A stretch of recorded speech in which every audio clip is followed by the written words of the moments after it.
I'm not going to beat around the bush in the intro and get straight to the point.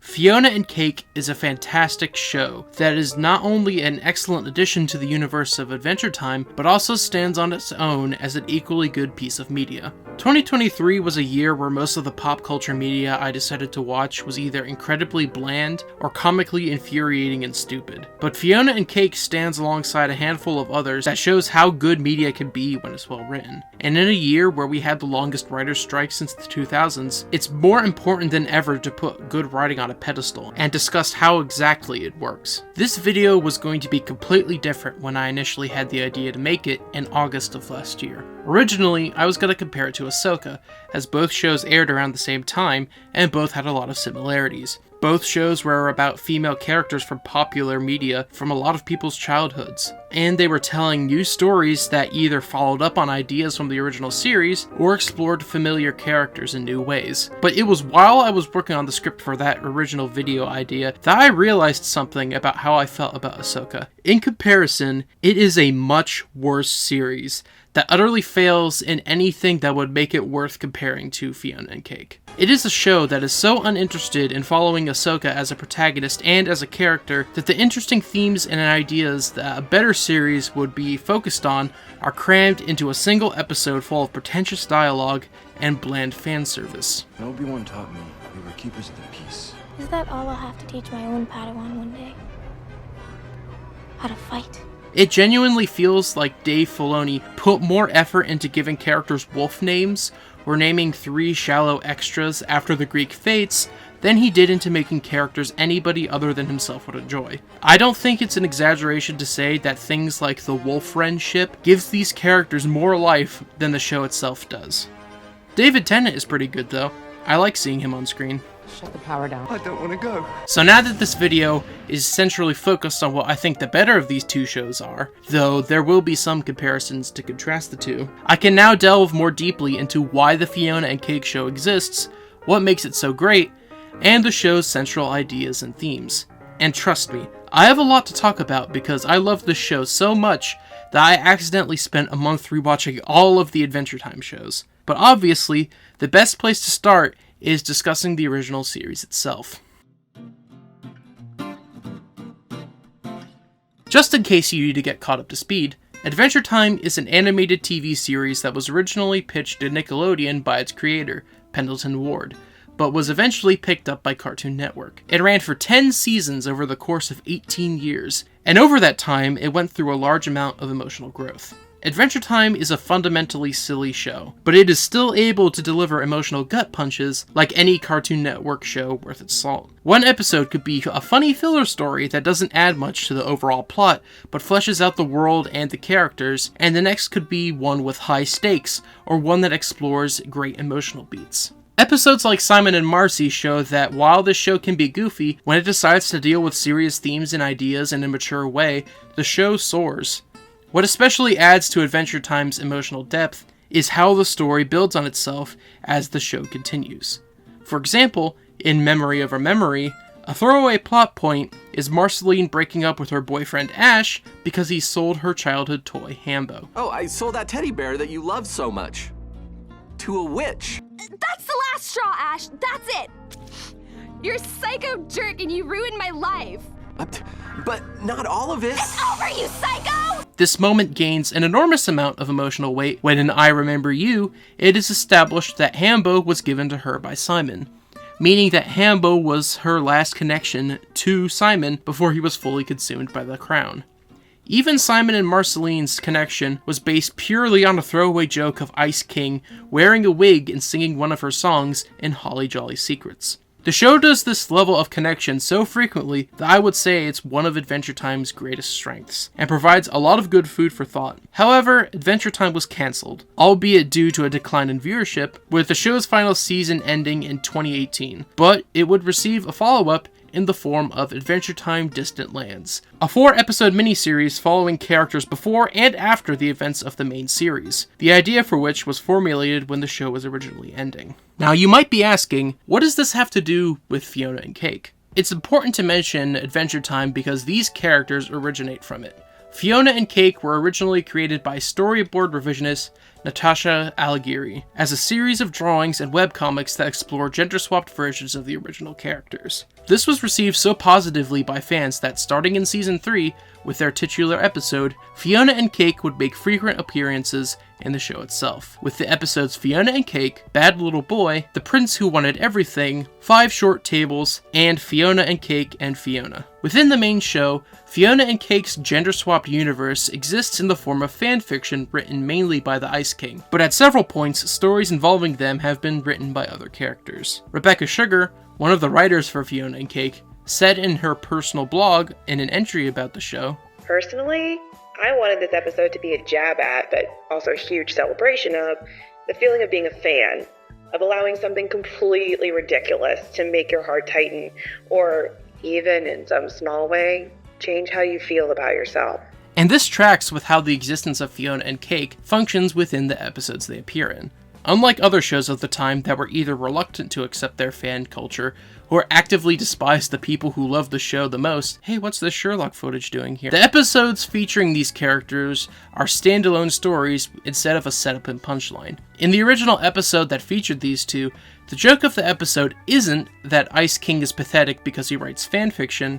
The joke is that he wrote gender-swapped fanfiction about Finn and Jake, and is now reading it to them. So, what did you think of the fan fiction I wrote about you guys? Tell me you thought it was good!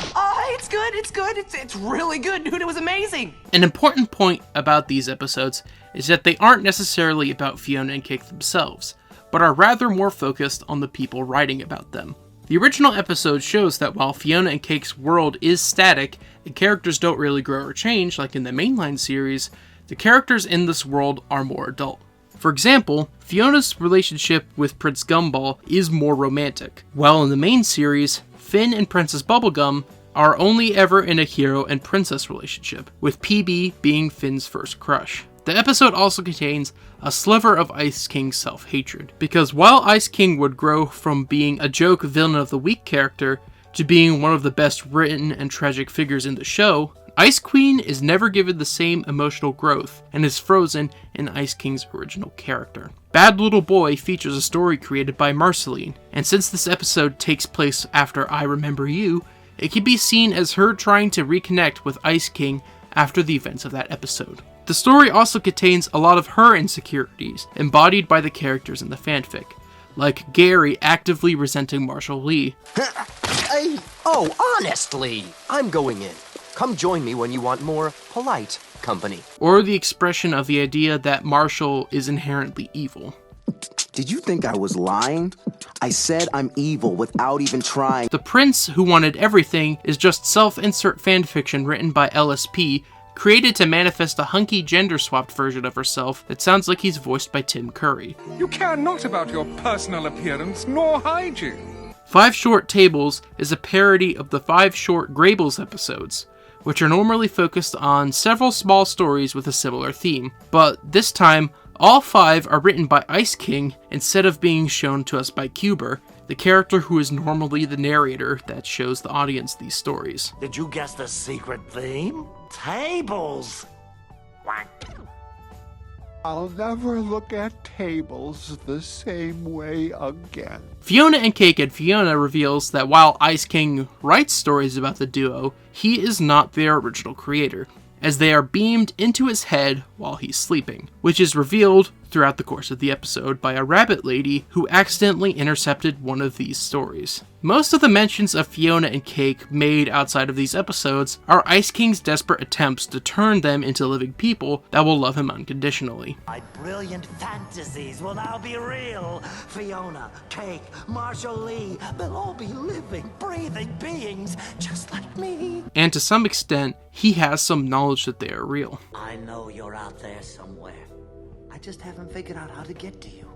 But believe me, I will. I will. And I guess at some point, after Distant Lands finished airing, Adam Muto must have thought to himself, but what if they were real though? And accidentally created a limited series. This brings up an important question about the series itself. The thing you might have picked up on for me talking about Fionna and Cake's appearances in Adventure Time is that I never really talked about them as characters. And that's because they don't really have any. While Natasha Algieri's webcomics about the two involve them in more adult scenarios, none of this translates into the episodes they're in. For the most part, they are beat-by-beat copies of Finn and Jake, because that's part of the joke of their character. Even the official comic miniseries that was written and drawn by Natasha, a fun story in its own way, still focuses on this for the most part. But here's a serious question. How would you make a show that's focused on these two characters? Well, you make them distinct. And the biggest way you could do this is by making the series more geared towards an adult audience, by having it more openly deal with adult themes and ideas. In an article by CBR, Max and Adult Swim executive Susanna Makos had this to say about the show. The Adventure Time fans have grown up, and people are still coming in the bottom, and they're aging up. It felt like a perfect show for us. Tonally, it is very much Adventure Time, but Fiona's older. She's in the workforce. It's more adult, so I think it's going to bring in new fans, and it's also going to serve the fans that we already have. And to be honest, this is a perfect way to continue the show. Because of its TV-14 rating, Adventure Time had the capacity to deal with more adult themes and ideas from time to time, but by being for a more young adult audience, Fionna and Cake has the ability to depict things that the original show never could, like nudity, gore, profanity, and substance abuse. With the show being able to do more of this kind of content, it meant that Fionna and Cake as characters had more room to be distinct from Finn and Jake, which is absolutely vital to the show working, because this is something that Muto was aware of, and he and supervising director Ryan Shannon discussed this in an interview with the Washington Post. It was difficult because they are so closely linked to Jake and Finn, and when we did those episodes it was like, why isn't this just a Finn and Jake episode? What can we do differently? So this series is kind of an extension of that question. How can we differentiate them? But of course, there was concern about how the show would be received by the fan base, especially with the show being made in the wake of modern reboots and sequels. We had the original series, and we try not to touch it too much. There are appearances by characters from it, but I think I'm very conscious of not stepping on what we've done before. It's a very weird dance now, because so many of the things that get traction are intellectual property based or legacy, and you want to make cartoons, but you also want new ideas to live. You just want to make sure that it's satisfying on its own, as opposed to relying on its predecessor stuff. Having the focus be on these characters and their growth helps me distinguish the projects. I think it's worth mentioning that compared to something like Ahsoka, much more of the callbacks to Adventure Time in Fionna and Cake are Easter eggs, rather than moments of fan service. Familiar characters and their gender-swapped versions will appear from time to time, but the show doesn't divert its attention to act like these moments have more importance than they do. Seeing an adult version of Finn, or brief appearances from characters like Marceline and PB, don't distract from the new characters like Gary or Marshall Lee. They all work together to form a show that treats everything equally and can be rewarding for both a first-time viewer and a returning fan. Rewatching Fionna and Cake after binging Adventure Time and Distant Lands was fun, not only because I would recognize things like the squirrel from the tree episode or the drift from BMO, but also realizing that these are nice nods to other content, rather than blatant fan service that has nothing of merit to say. By comparison, Ahsoka heavily relies on the viewer having seen all of Dave Filoni's work prior to this show coming out, and the new elements it introduces are only interesting on a surface level because the show rarely, if ever, decides to flesh anything out. Very few of the people who I talked to about Ahsoka had seen it without having already watched Filoni's previous work, and a lot of them were aware of the show relying on having pre-existing knowledge of a lot of the topics it dealt with. But getting back on topic, an important question about Fionna and Cake is what the story of the show is. The premise of the show, as shown in the trailers, is that Fionna and Cake originate from a world where magic doesn't exist, and with the help of Simon Petrikov, they need to save it from being destroyed. This show has an extremely interesting idea that the articles I've mentioned don't really touch on, and it's what would happen if Simon met these characters that the Ice King created. It's absolutely wild that Simon isn't even mentioned in any of these articles, especially because he is one of Adventure Time's best aspects that transformed the Ice King from a pathetic villain to a tragic character. For those who don't know, Simon Petrikov was an antiquarian who lived before the Great Mushroom War ended the world, and prior to this, he discovered a magical crown with his fiancée, Betty Groff. Unknown to the main cast, the crown utilizes the power of wish magic, and was originally created by the prehistoric ice elemental Urgence Evergreen in order to stop a catalyst comet from destroying all life on Earth. Through a series of unfortunate circumstances, the one who used the crown ended up being his untrained servant Gunther, who instead of destroying the comet, accidentally used it to turn himself into a wizard like his abusive master. Following the end of the Mushroom War, Simon would use the crown in order to protect himself and eventually a young Marceline from various dangers, while the crown would slowly transform him into the Ice King. Over the course of the later seasons of the show, Betty would not only be transported from the past to the present and would attempt to cure Simon of his madness through various means, eventually succeeding, but at the cost of her merging with the chaos deity Golb. Simon appears briefly in the Distant Lands episode Obsidian, but this is more of a fun cameo and doesn't really add too much to his character. He even dresses up as Ice King as a funny joke. I'm sure this won't come up later in the video. Foreshadowing is a literary device in which the idea of Simon having to deal with the legacy of Ice King, especially with two characters he previously thought were only an extension of the crown's madness, is a really interesting one, and it's one that the show does an amazing job of handling. Based on how I've talked about Ahsoka in comparison to the show, I don't think I really need to spell out that I don't think any of the story beats or ideas from the show's trailer are expanded on in an interesting way. I would go so far as to say that a lot of the themes and ideas are actively shot in the foot by the show being unwilling to engage with them at all. Ideas like Ahsoka being afraid of falling to the dark side, like how Anakin did, or Baylan Skoll wanting to rise above the failures of the Jedi Order, have a lot of creative potential in the hands of a good writer, but they're either dealt with in a comically shallow fashion, or are left open-ended because their actor died while the show was in production. So I'm currently editing this video, and I realize that even though I alluded to the fact that I'm disappointed with Baylan Skoll as a character, I really should have come out and said it, because it sounds like I'm making fun of a dead actor. I do not intend any disrespect to the late Ray Stevenson. I personally think that Baylan Skoll is a poorly fleshed out character, but that does not reflect on Ray's performance. I think he did a fantastic job with what little he was given. But now with discussing the lead up to the show, and the characters who appear in it out of the way, what exactly is it about Fionna and Cake that I think is so fantastic? You know, the whole reason why the video is named the way it is? Well, that would be the way that the show deals with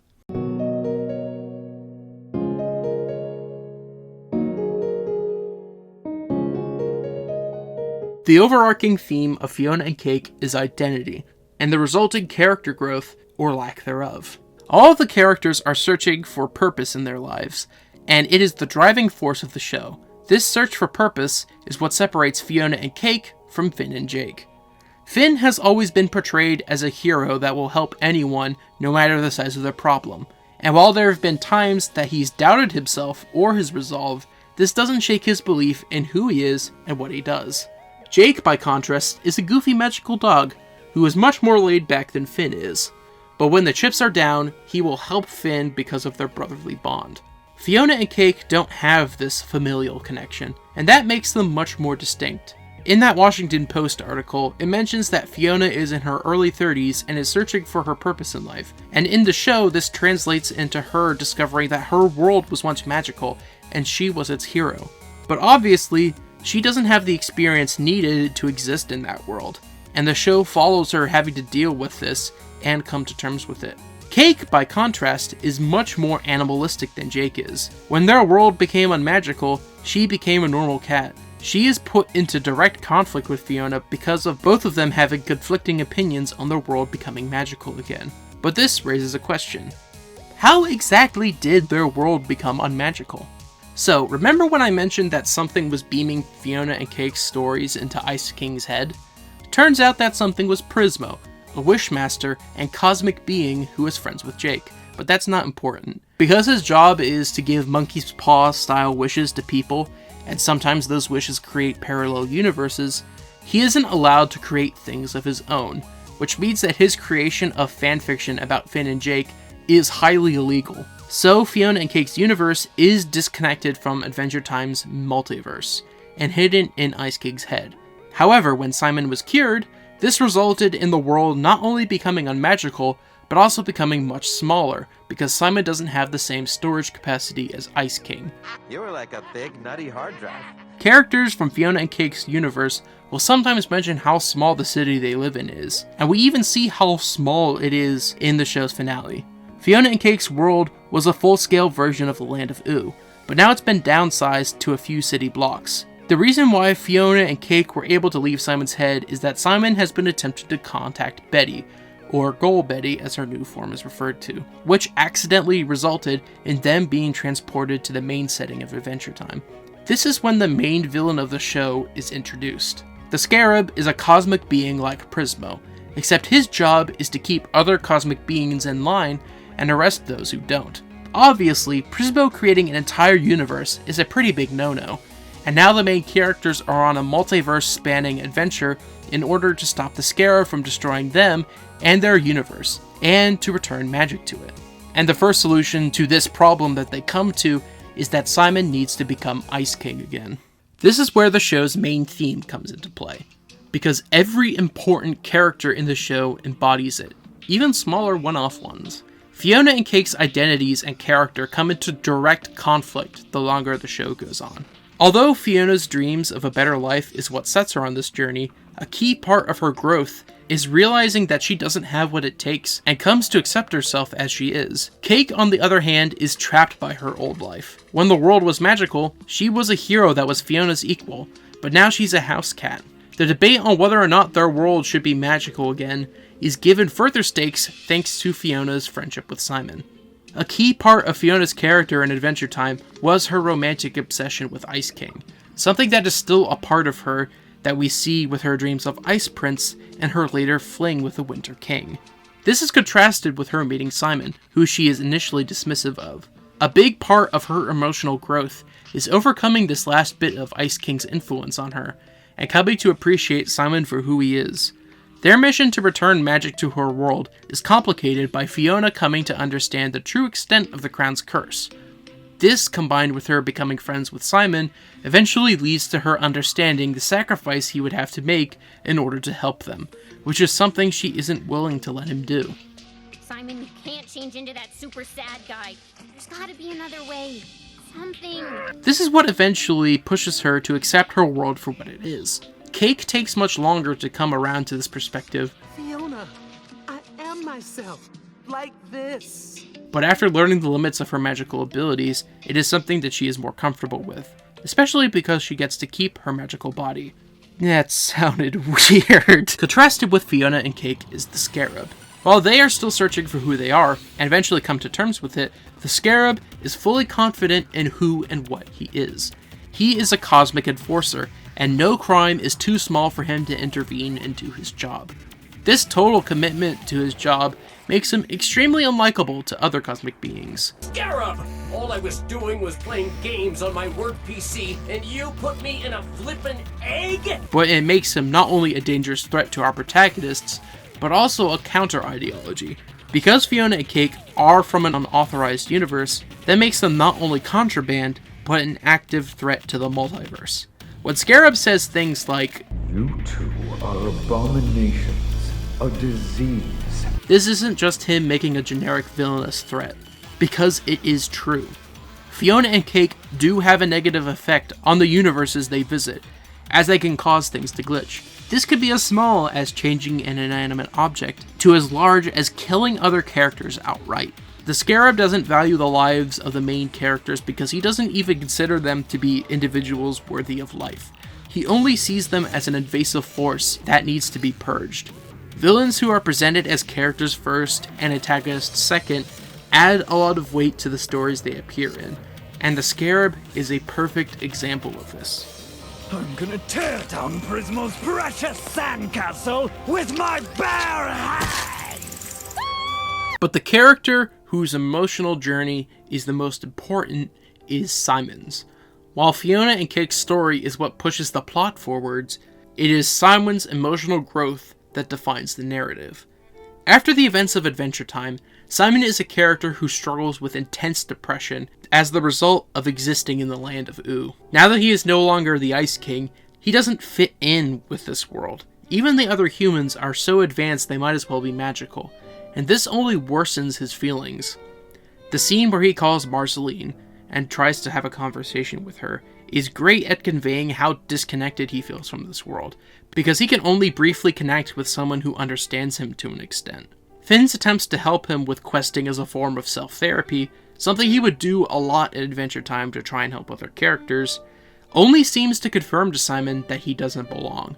He doesn't find value in his life as it is, which is why he jumps at the opportunity to become Ice King again, something he sadly would use as a way to cope with his depression. The idea to send Simon on a It's a Wonderful Life style journey is a really good one, because just like George Bailey, Simon is an incredibly important character whose presence has a massive effect on the world, even if they themselves don't see it in the moment. Strange, isn't it? Each man's life touches so many other lives. And when he isn't around, he leaves an awful hole, doesn't he? And this is shown in both small and large ways throughout the course of Fionna and Cake. Even though Simon doesn't consider it too much, him showing Finn how to make cowboy coffee is a small sign of his underlying caring nature, and what is most likely contributed to him becoming friends with Ice King in later seasons of Adventure Time. Simon being compassionate is a huge part of his character, because he will treat anyone with kindness. Him helping Fionna cope with her own emotional breakdown is a sign of the kind of person he is. And this even extends to him attempting to help Jerry cope with depression, even though the Lich is a character who definitely doesn't deserve it. It's not mentioned in Fionna and Cake, but while Farmworld is a post-apocalyptic nightmare, it only exists at all because Farmworld Simon gave his life to stop the Mushroom War and prevent the Lich's creation, even if it only was for a short time. We see that a world without Simon being a positive role model and father figure in Marceline's life is one where vampires rule the world, and she is a pawn used by the Vampire King in his and Princess Bubblegum's doomed war. Honey, you know, you could join me. What's the point? The population's crashed and you're running out of food. Laughing all the way while the world goes down in flames. But probably the biggest signifier of Simon's importance is with the Winter King, a realized version of Fiona's Ice Prince fantasies and an idealized Ice King for Simon. This episode only hints at the Winter King's true evil nature, but we can see the roots of this with a similar character from Adventure Time.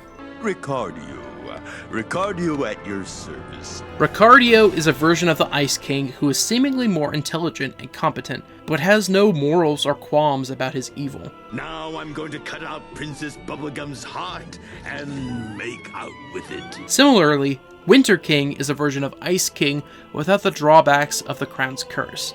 But that just leaves him as a perfect copy of Evergreen, without Gunther's false positive impression of him, or the small bit of Simon that remains in the Ice King. Evergreen is a character who only has a brief presence in the show, but is shown to be a cold and cruel person, willing to take any measure in order to achieve his goals. And this perfectly embodies the Winter King. It makes sense why he would transfer his curse to PB, transforming her into the Candy Queen. And it doesn't surprise me that a common fan theory that arose from this episode is that he killed Marceline and keeps a version of her that he prefers, one that won't actively oppose him.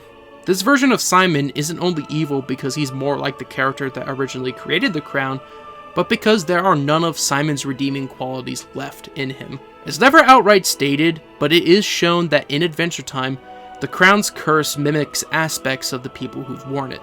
Before Simon wore the crown, the wearer never had an obsession with princesses like Bubblegum, but the crown warped Simon's nickname for Betty and his brief meeting with Bubblegum into permanent aspects of the Ice King's character.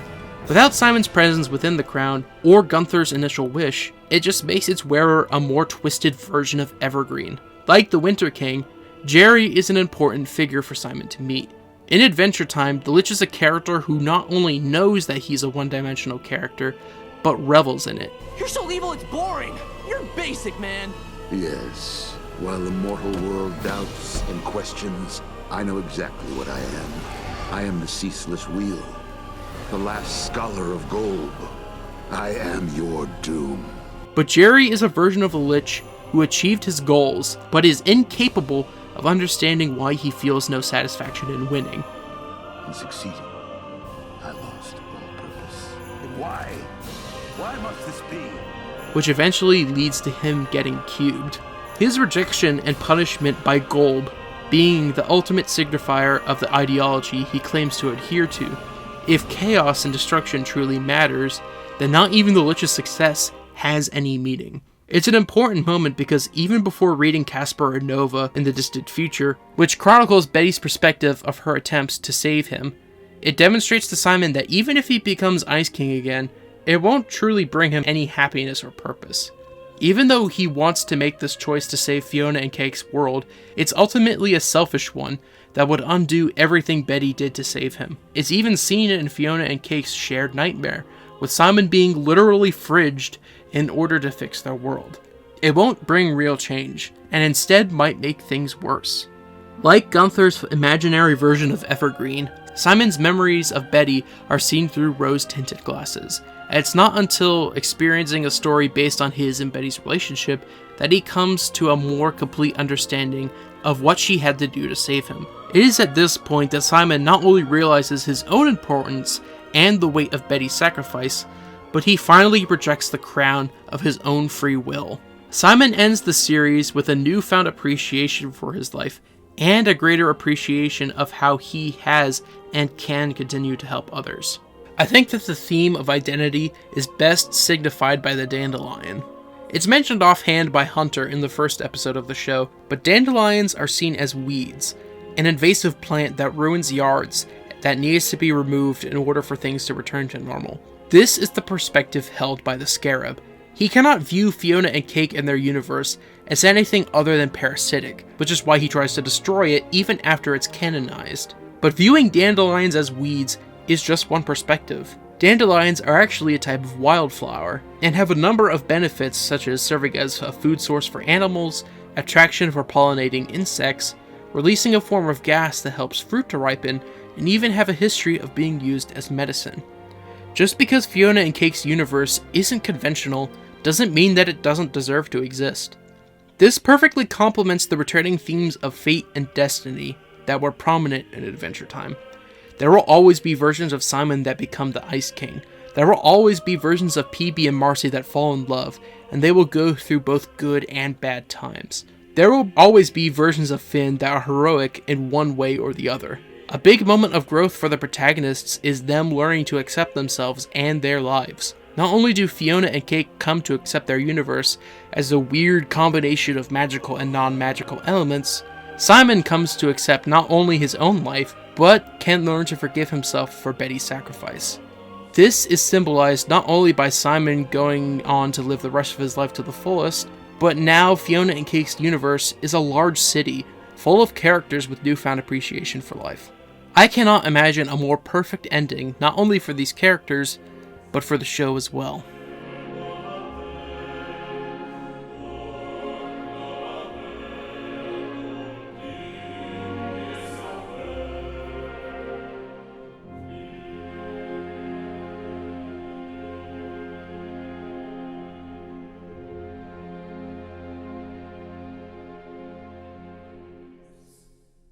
Fionna and Cake is a show that not only showcases a lot of well-written and emotional moments of growth for fan-favorite characters, but also shows the importance of good writing itself.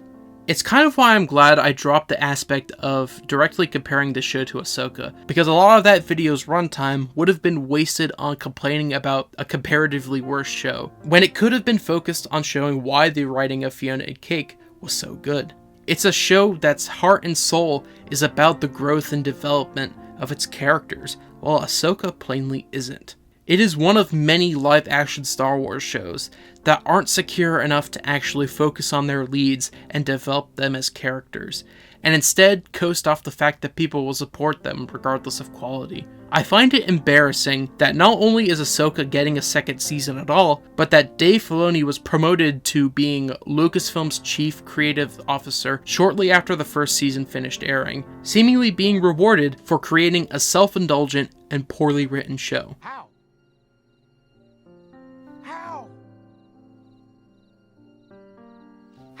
I don't know. Highlighting the quality of Fionna and Cake's writing isn't just important because of how good it is, it's because we came very close to not seeing it at all. Fionna and Cake was in production during the Warner Brothers and Discovery merger, the same time where a lot of things like Batgirl or Infinity Train were vanishing from streaming or being written off on their taxes.